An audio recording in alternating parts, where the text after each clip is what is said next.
Mais uma vez o debate político na Rede Onda Digital, canal 8.2. Hoje nós vamos seguindo as entrevistas e a gente vai falar com o deputado federal Fausto Júnior. Obrigada por estar aqui conosco. A gente vai falar um pouco sobre Brasília, sobre sua atuação parlamentar. Tem muita coisa para a gente conversar. Obrigado, Érico. Obrigado a todo mundo que acompanha a Onda Digital, o Portal Convergente. Obrigado pelo espaço. Estamos sempre à disposição para que a gente possa prestar contas, compartilhar um pouco do nosso trabalho com todos aqueles que assistem, leem e acompanham esse veículo de imprensa tão importante. Para começar a falar sobre a sua atuação, você era deputado estadual, foi eleito deputado federal, já tem aí 8 meses de mandato. Qual é a diferença? É bem diferente. Brasília realmente é um universo, né? A gente sai de um ambiente de 24 deputados e vai para um ambiente de 513 deputados. Mas eu vejo que a grande coisa boa de Brasília é essa interação que nós temos com outros estados e que a gente consegue também fazer parcerias em causas comuns. Por exemplo, em relação à BR-319. É muito bacana a gente ver o envolvimento das bancadas de Rondônia, de Roraima e também daqueles deputados de estados que não teriam um benefício direto proporcionado pela BR-319, mas que pela boa relação que nós temos ali durante a convivência, também aderem à causa e, como se diz no interior, né, a gente engrossa esse caldo para que a gente possa cobrar do governo federal, principalmente do Ministério do Meio Ambiente, a licença para a repavimentação da BR. Então, Brasília tem essa vantagem. A gente, enquanto Amazonas, nós somos só 8 deputados federais, não somos um estado tão populoso em relação a outros estados do Sudeste e do Sul, mas o nosso relacionamento lá em Brasília consegue fazer com que a gente consiga articulações grandes a nível nacional. Então, quem tem vontade de trabalhar, quem tem vontade de trazer benefícios para o Estado, consegue muita coisa em Brasília. Então, essa é a grande vantagem em relação ao mandato de deputado estadual. Lá em Brasília, a gente consegue expandir o nosso horizonte político. Falando sobre a atuação parlamentar, a gente sabe que trabalhar em grupo não é fácil e você tem o seu trabalho enquanto parlamentar, mas existe uma bancada que é composta, como você bem colocou, de 8. Como é que está esse entrosamento? Né? Como é que está a relação de vocês, principalmente nas pautas que voltadas para a necessidade do Amazonas, principalmente nesse tempo de estiagem? A gente está passando por um momento de estiagem, os municípios estão sofrendo, a gente está verificando esses números e eu queria saber como é que está esse entrosamento e as ações. Fazendo trocadilho aqui com o nosso portal, é um entrosamento que converge. A gente tem pautas, e é uma coisa que eu sempre gosto de ressaltar, que eu acredito que estão acima das diferenças político e partidárias. Por exemplo, em relação à Zona Franca de Manaus, em relação à pauta mais recente agora, que é essa questão da seca, da estiagem, que está sendo muito agravada nesse ano por conta do El Niño. Tem pautas que a bancada, principalmente por ser uma bancada pequena em relação a outros estados, nós temos que abaixar as bandeiras partidárias e caminhar juntos para que a gente possa, com o espírito público, defender a nossa causa maior, que é o estado do Amazonas. Então, a bancada se mantém unida. Nós temos, lógico, as nossas diferenças políticas ali. Cada parlamentar é eleito representando um segmento da sociedade, uma parcela da população que tem as suas diferenças, mas tem pautas que, como eu disse, que convergem, né? Que isso é de interesse público, é de interesse de todos e nós temos a obrigação de estar juntos. Para a gente entender um pouco da sua atuação durante esse período, que já tem 8 meses, né, seguindo aí para a gente está no mês de outubro, já vai para 10 meses de atuação, quais são as ações mais que você disse, essas ações assim foram as efetivas durante esse tempo que eu estou à frente como parlamentar? Então, desde o meu mandato de deputado estadual, uma marca, uma referência que eu sempre procuro carregar é de levar o anseio da população aonde eu estiver. A minha pauta não é minha, a minha pauta é a pauta que das minhas andanças, seja na capital, seja no interior do estado, eu escuto, sou cobrado e muito cobrado também, até pelas redes sociais também, e a gente leva esse anseio para o nosso mandato. Por exemplo, durante a campanha mesmo, muito eu ouvi as pessoas cobrarem em relação à BR-319. Nós, digamos assim, 10 meses, 9 meses de mandato, nós conseguimos já acolher todas as assinaturas necessárias para que a gente possa implantar a frente parlamentar em apoio da recuperação da BR-319. São mais de 200 assinaturas que nós conseguimos coletar e será uma frente que o objetivo dela é de cobrar o governo federal. É um grupo de deputados, um grupo de senadores, é uma frente mista, que tem como objetivo cobrar o governo federal para que a gente possa esclarecer os pontos que precisam ser esclarecidos e confrontar aqueles que têm resistido ao nosso desenvolvimento.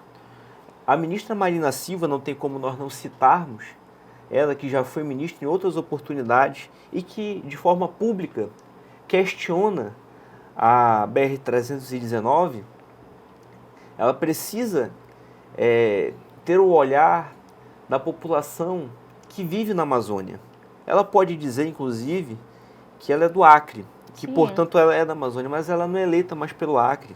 Ela é deputada federal, pouca gente sabe disso no Amazonas, ela é eleita deputada federal por São Paulo. Isso demonstra o distanciamento que ela está tendo com o povo da Amazônia. Você não pode ser ambientalista da Faria Lima, você não pode agradar o europeu, o estrangeiro que não conhece a nossa realidade. Você falar em defender a floresta sem defender a população que é a principal responsável pela defesa dessa floresta é um distanciamento da realidade. As pessoas não vão passar fome para preservar a floresta. Se a pessoa tiver que derrubar uma área para fazer um plantio, para dar alimento para sua família, e ela não tiver uma outra alternativa, ela vai fazer isso. Então nós precisamos dar alternativa para a população ter o seu sustento, portanto ter a sua dignidade, para então a gente poder cobrar que essa mesma população venha a preservar a floresta. Você reprimir o estado do Amazonas e o estado de Roraima de uma ligação por via rodoviária para o restante do país é criminoso, é anticonstitucional. Você vê, eu digo anticonstitucional e não inconstitucional, porque você está combatendo, ou seja, antagônico a um direito constitucional de ir e vir, que a gente sabe o custo disso. A gente viu o custo disso, por exemplo, na pandemia, quando nós não podemos transportar os cilindros de oxigênio pela via rodoviária porque a BR-319 estava intrafegável. Nós tivemos que arrumar um avião estrangeiro que tivesse a condição ali de altitude, porque o cilindro de oxigênio não pode viajar no avião normal, tem que ser um avião específico para transportar em longas distâncias o cilindro de oxigênio. Ou seja, nós tivemos que importar um avião para trazer o oxigênio. Quantas vidas se perderam por conta da inexistência ali da BR-319? Então, esse é o custo agora na estiagem. A dificuldade que nós estamos vendo em relação ao transporte das balsas, com a seca dos rios. Se nós tivéssemos a estrada funcionando, essa dificuldade seria menor. Então, é um custo muito alto que o povo do Amazonas paga por conta da falta da BR-319. Deputado Fausto, qual é o real motivo que essa BR até agora não saiu? O real motivo é uma militância ambientalista de forma institucional. Eu vou traduzir esse palavrão. São pessoas que seguem interesses de ONGs internacionais que têm o interesse de prejudicar o desenvolvimento do Brasil. Essa é a verdade. Quando você fala em relação ao potássio, mais de 90% do potássio que hoje é consumido no Brasil, nos fertilizantes, ele é importado da Rússia. A quem interessa o Brasil não ter um fornecimento próprio, autossuficiente de potássio? A Rússia. Essas ONGs são financiadas com capital estrangeiro. Quem são os financiadores dessas ONGs? Exatamente os países que fornecem para o Brasil. Então essa é uma forma de guerra comercial que é realizada através dessas ONGs. Isso está sendo investigado já no Senado através da CPI das ONGs, que é presidida pelo senador Plínio Valério, a quem eu quero ressaltar aqui um grande trabalho que está sendo feito lá. Então, isso precisa ser exposto cada vez mais. E isso está infiltrado em diversos segmentos do poder público que nós precisamos combater. Deputado, agora a gente vai ouvir a população, que é o nosso chamado Fala Povo, onde tem algum recadinho para o senhor. E aí o senhor vai responder. Saneamento, supermercados, farmácia, porque não tem. Aí fica difícil, né? Mas eu tenho certeza que depois dessa entrevista, muitas coisas irão acontecer para o melhor da vida. Sim, eu acho que sim. A cidade está ficando mais organizada. Assim que possamos ter mesas fartas, né? Com preços acessíveis. Que nossos impostos não possam subir tanto como está subindo e como sai de uma coisa, sai de uma carne, mas entra no combustível. Do combustível vai em outra situação. Então, para olhar melhor a nossa infraestrutura, para que todos os brasileiros possam ter uma ceia diariamente farta, como nos tempos dos nossos avós. Para Wanderleia, né? Uhum. Então, agradecer a participação, dona Wanderleia, dizer que nosso trabalho mais importante é exatamente garantir emprego e renda para a população, para que dessa forma as pessoas possam ter uma condição de vida melhor, com dignidade, ter uma mesa farta, como ela bem disse, e dar dignidade para si, para os seus filhos, para a sua família. E isso passa por um Brasil que tem uma imagem positiva em relação ao investidor, seja ele estrangeiro, seja ele nacional. Foi por isso que nós nos preocupamos tanto em colocar um fim numa discussão de mais de 30 anos que se tinha no Congresso Nacional, que tratava da reforma tributária, que, como se diz, né, no jargão dos técnicos, era um manicômio tributário. Você imaginar que o Brasil tinha mais de 900 formas de cobrança de ICMS que mudavam a toda semana, era algo difícil, para não dizer impossível, de se entender. Imagina uma empresa estrangeira que venha a investir no Brasil, como é que essa empresa vai se adaptar a esse custo? Então, a reforma veio, em primeiro lugar, não para aumentar a carga tributária. Não foi aumentada, em hipótese alguma, a carga tributária. Isso foi uma condição, a condição principal para que essa reforma pudesse avançar. Mas tão somente para organizar o nosso sistema tributário, unificando os impostos para que a gente tivesse clareza na sua cobrança. Com essa segurança jurídica que nós estamos trabalhando para que o Brasil tenha, nós estaremos melhorando o ambiente de negócio e dessa forma trazendo mais investimento e com mais investimento trazendo mais emprego e desenvolvimento para o nosso país. E assim, com mais emprego, a gente vai estar melhorando a qualidade de vida das pessoas, porque eu particularmente acredito que a maneira mais eficiente de nós melhorarmos a vida das pessoas é dando a essa pessoa um bom emprego, uma boa renda. E então essa pessoa vai ter uma condição de vida melhor. Então é nesse sentido que a gente tem priorizado nosso trabalho. Tornar com que o Brasil e o Amazonas sejam um ambiente melhor de negócios para que a gente possa também ter mais empregos e dessa forma melhorar a vida da população. Deputado, uma das mudanças que a gente vem acompanhando é essa mini reforma, né? E dentro dela, uma coisa que trouxe um grande burburinho foi acerca das cotas de mulheres na política. E aí eu queria trazer um espaço para você, que foi colocado uma matéria pelo Convergente, onde a gente colocou os deputados que votaram contra. E aí esse é um espaço que a gente queria entender a sua posição. Olha, em primeiro lugar, é importante falar que essa foi uma matéria relatada por uma mulher na Câmara. A deputada Dani Cunha, que é filha do ex-presidente da Câmara, Eduardo Cunha, que é uma deputada muito respeitada, muito competente e que teve o apoio, inclusive, da Frente Parlamentar Feminina da Câmara.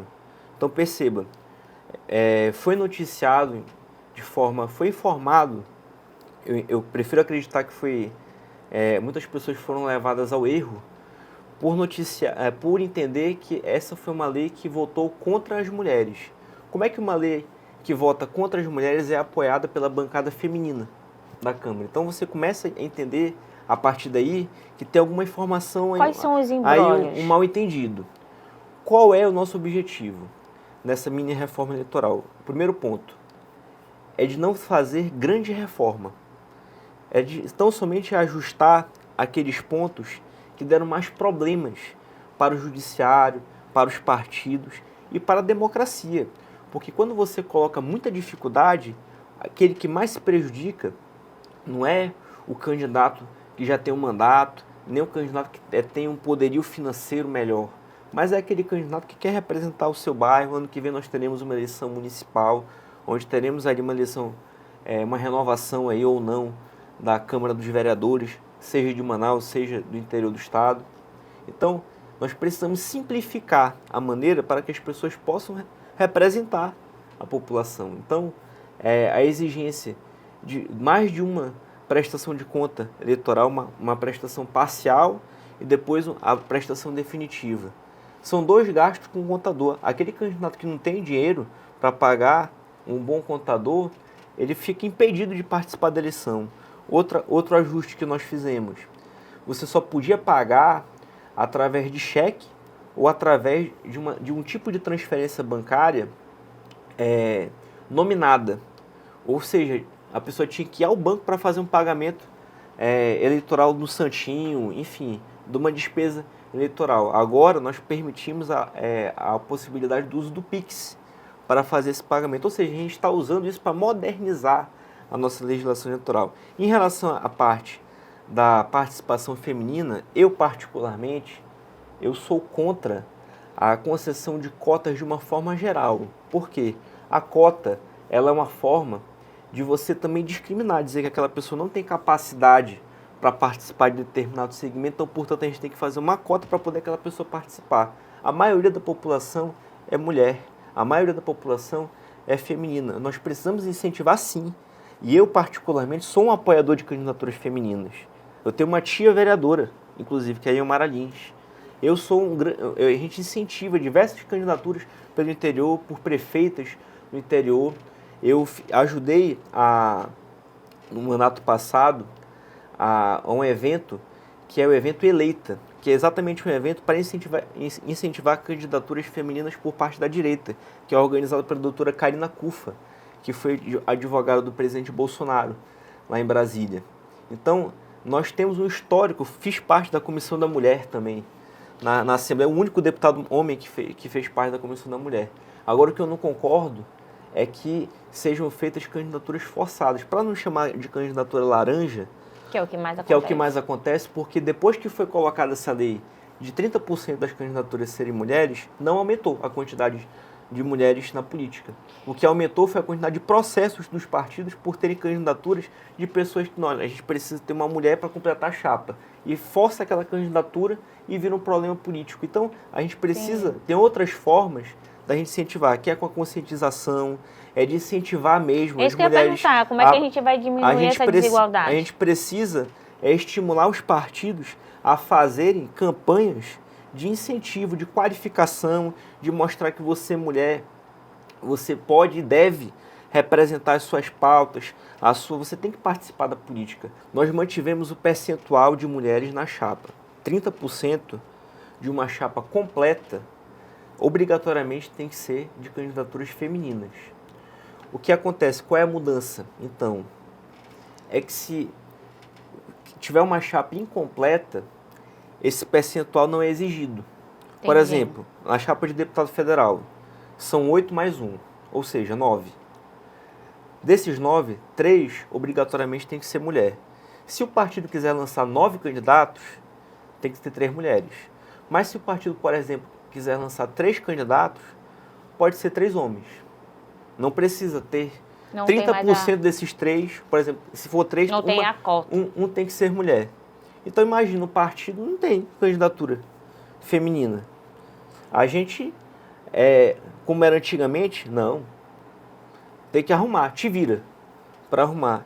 E dessa forma surgia, para não chamar de candidatura laranja, uma candidatura forçada, de uma pessoa que não queria ser candidata e está ali só para cumprir tabela. Isso é ruim para a democracia. Então, é isso que a gente combateu. Nós vamos fazer agora o que a gente chama de jogo das cartas. Eu vou embaralhar aqui, né? Que é para poder...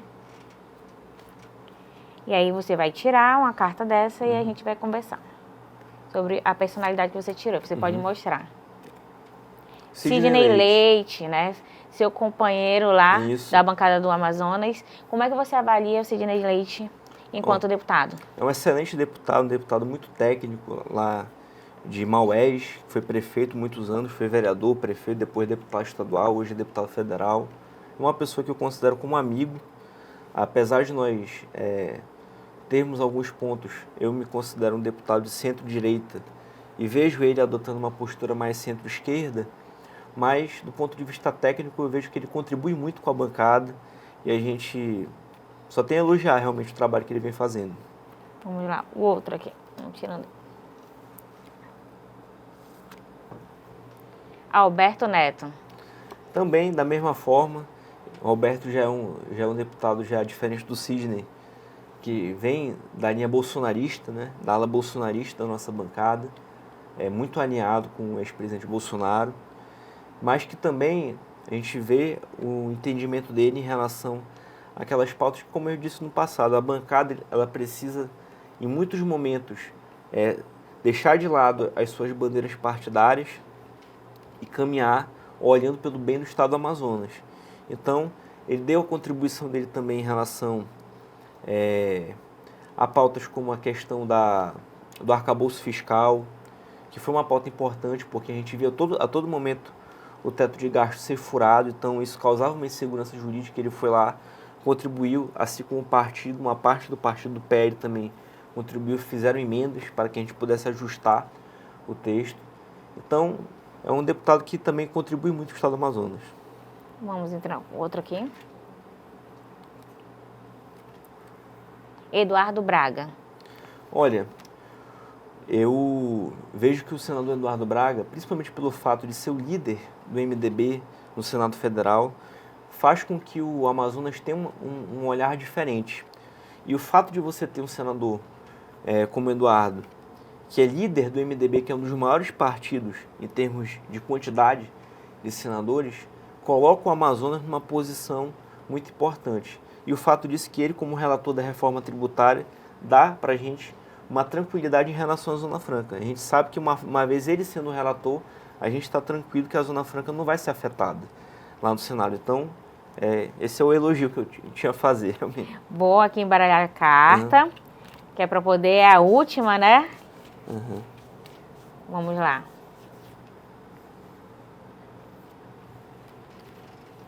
Coronel Menezes. Como que você avalia Coronel Menezes? Olha, o Coronel Menezes, ele é um retrato do bolsonarismo no nosso estado. Ele, pela amizade que ele sempre divulga em relação ao presidente Bolsonaro, uma amizade de décadas aí, relação realmente familiar que ele tem com o presidente Bolsonaro, e digamos assim que ele seja o representante do Bolsonaro aqui no Amazonas. E com isso ele carrega as coisas boas e as coisas ruins disso. As pessoas que não concordam com o Bolsonaro o detestam, as pessoas que amam o Bolsonaro podem caminhar com ele. É uma pessoa que eu vejo que a gente não pode cobrar a responsabilidade de quem tem mandato a quem não tem mandato. Ele teve uma votação expressiva na última eleição para o Senado e isso merece respeito da parte política. E aí agora, a gente pensando sobre o seu mandato, e aí a gente já está finalizando, eu gostaria de falar sobre o cotão, né? O uso do cotão é para o seu exercício parlamentar. Isso. E especialistas que foram consultados pelo Convergente falaram a favor do cotão, que o cotão ele possibilita principalmente para os parlamentares do Amazonas, que tem toda uma especificidade, complexidade, fazer o seu trabalho, que sai inclusive oneroso a questão de deslocamento, uma série de situação. E aí eu gostaria de saber, né, é uma prestação de conta realmente para quem está assistindo a gente, como que tem sido gasto o cotão? Olha, a primeira coisa que eu gostaria de falar em relação a isso é que o cotão é uma grande responsabilidade que é colocada em cada parlamentar, porque é importante que o parlamentar saiba que o fato dele estar no mandato representa um custo para a população. Então isso coloca para a gente uma responsabilidade que a gente tem que retribuir esse custo. esse custo não pode ser um gasto, tem que ser um investimento. Então o nosso trabalho ele se torna muito mais cobrado por conta disso. Em relação ao parlamentar de Brasília, de forma muito direta, o nosso maior gasto com o cotão é exatamente a passagem de ida e volta para Brasília. Toda semana nós temos que estar lá. Eu sou um deputado que eu optei por não me mudar para Brasília. Toda semana eu vou e volto. Por entender, em primeiro lugar, que o meu eleitor, a pessoa que acreditou em mim, está aqui no Amazonas. E que eu preciso estar perto do Amazonas. Recebendo as lideranças, conversando com as pessoas. Enfim, fazendo o meu trabalho que não é só lá no plenário, mas é aqui também em loco. Vendo a problemática da população e levando essa problemática lá para Brasília. Então, toda semana eu vou e volto para Brasília. Então, você coloca aí 5 mil por semana de passagem para a gente poder fazer esse translado. Então, praticamente 20 mil por mês do meu cotão é só realmente para fazer esse deslocamento de Manaus, Brasília, toda semana. A gente lamenta, mas é porque o custo da passagem também está alto, infelizmente. Todo mundo que viaja, que pode viajar, vê isso. Para final de ano, que a gente já está caminhando, né? O que o senhor ainda está esperando que seja feito, concretizado dentro do seu planejamento e dentro de discussões de pautas importantes que ainda estão sendo discutidas na Câmara? Então, ainda nesse mês, como eu falei anteriormente, que eu tinha coletado todas as assinaturas para a frente da BR-319, nós estaremos abrindo, né, os trabalhos nessa frente, faremos um evento no dia 18.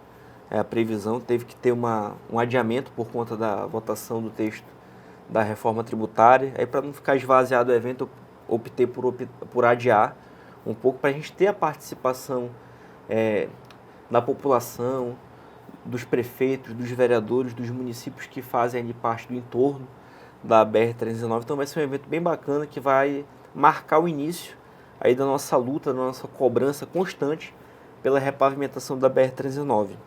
Nós também estamos na luta lá na CCJ pela aprovação da PEC 2, que é a PEC que coloca ali, digamos, um freio em relação ao BNDES, desses financiamentos que são feitos para países estrangeiros. O nosso objetivo é que toda vez que o governo federal venha a dar dinheiro do BNDES para um outro país, que para isso acontecer seja necessária a aprovação do Congresso Nacional. O Congresso tem que aprovar essa concessão de empréstimo. Ou seja, é uma questão de justiça, porque, por exemplo, o Estado do Amazonas, para conseguir um empréstimo no BNDES, precisa de aprovação do Senado Federal. E Angola, Cuba, enfim, um país estrangeiro não tem essa necessidade. Então é uma injustiça. E nós precisamos fazer com que isso seja uma forma de avaliação para que o dinheiro do BNDES seja empregado com interesse nacional. Deputado, então eu agradeço a sua presença no nosso debate político. Coloco que é importante a sua atuação e aproveito o espaço, deixo essa câmera para o senhor poder mandar uma mensagem para quem é seu eleitor, quem é seu seguidor e principalmente para quem é cidadão, né? Que tem que acompanhar a atuação parlamentar. Então, primeiramente, te convidar para nos acompanhar nas redes sociais. A minha rede social é Fausto JRAM.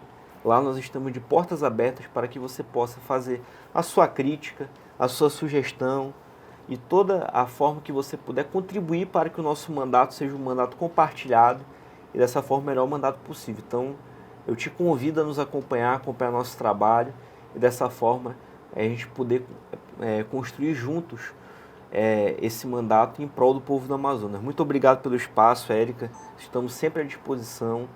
Não importa qual seja o tema, a gente está aqui para debater com a população também, Sim, com a imprensa, e dessa forma a gente construir o melhor trabalho possível. Muito obrigado. E aqui vai a nossa reflexão. O ser humano, quando não luta pela necessidade, ele luta pela ambição. Já dizia Maquiavel.